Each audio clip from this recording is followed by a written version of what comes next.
بسم الله الرحمن الرحيم. يا مساء الخير ومساء الفل والورد والياسمين عليكم. ايه رأيكم في الجمال والقمر اللي انتوا شايفينه؟ يلا بينا نسمي الله ونصلي على الرسول ونعمل احلى كيكة. لوحة فنية والله. اول حاجة هعمل معايا هكرمل كوباية من السكر. اول حاجة هنعملها خالص واركنها في جنب. اما السكر بدأ كده يغير لون، انا نزلت عليه بقطعة من الزبدة، او ممكن تحطي معلقتين زيت وسيبيه بقى يعمل معاكي الكراميل، يكرمل معاكي ويعمل بقى الكراميل زي ما انتوا شايفين كده. هيغلي كده وياخد ويدي مع نفسه. اكون انا محضره الصينيه بتاعتي وعندي حوالي 5 صوابع موز زي ما انتوا شايفين كده، ولو عندك اقل اقسمي صابع الموز على 3 شرايح، او ممكن تعمليه حلقات ودواير.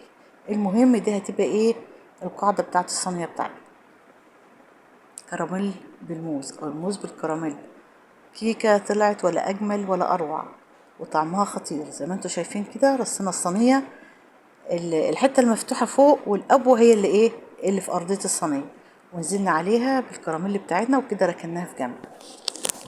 معايا بيضتين من التلاجة أو بحرة الغرفة عادي، أنا بجيبتهم من التلاجة على طول، وحطيت ذرة ملح وحطيت نقطتين فانيليا، بالمضرب اليدوي عادي سهل وبسيط. عايز تحطيه في الخلاط ده يرجع لك، بس هي ما كانتش مستاهله خلاط ولا مضرب كهرباء. واحط السكر شويه بشويه وادوبه لغايه ما السكر داب معايا خالص. ضربت شويه محترمين كده لغايه السكر ما داب ولونه اتغير معايا نص فنجان من اللبن، نص كوبايه من اللبن، نص كوبايه، انا اسفه، نص كوبايه من اللبن وربع كوبايه من الزيت. كده المكونات سهله وبسيطه. ومعايا كوبايه من الدقيق نخلتها ونزلت عليها بمعلقه من البيكنج باودر، معلقه بيكنج باودر برضو نخلتها. وكده خلاص الكيكه بتاعتنا بقت جاهزه. اضربها حلو كده واخلط المكونات مع بعض عشان ميبقاش فيه دقيق في الجوانب. اخلطي حلو وكويس قوي، ويكون الفرن بتاعك شغال، انت بتشتغلي ومشغله الفرن. نزلت بقى على الموز بتاعنا والكراميل بالكيكه بتاعتنا. زي ما انتوا على فكره ممكن تحطوا تفاح، برتقان، براحتكم، الفاكهه اللي انتوا تفضليها حطيها. لغايه كده حلوه قوي وبسيطه وسهله ومفيش اي افتكاسات. تعالوا بقى، عندك صينيه، عندك صاج للفرن. انا عندي صاج بصراحه اللي انتوا شايفينه ده، وغليت ميه سخنه وحطيتها ورحت نازله فيها علشان لو انا حطيت على الفرن عادي ممكن السكر يحرق من تحت.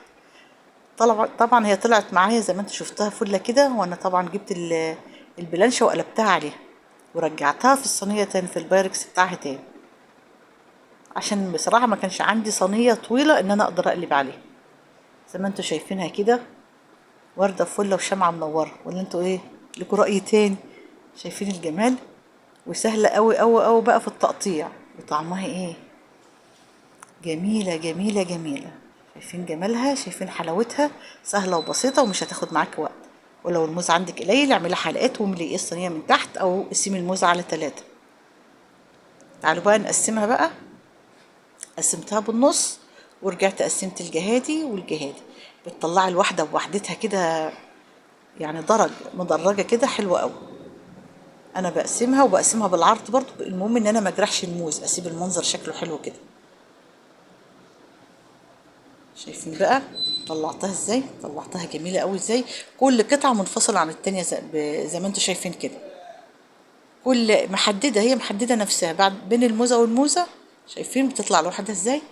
اتمنى الفيديو ينال رضاكم وتنفذوها حلوه وجميله، ومع الف سلامه.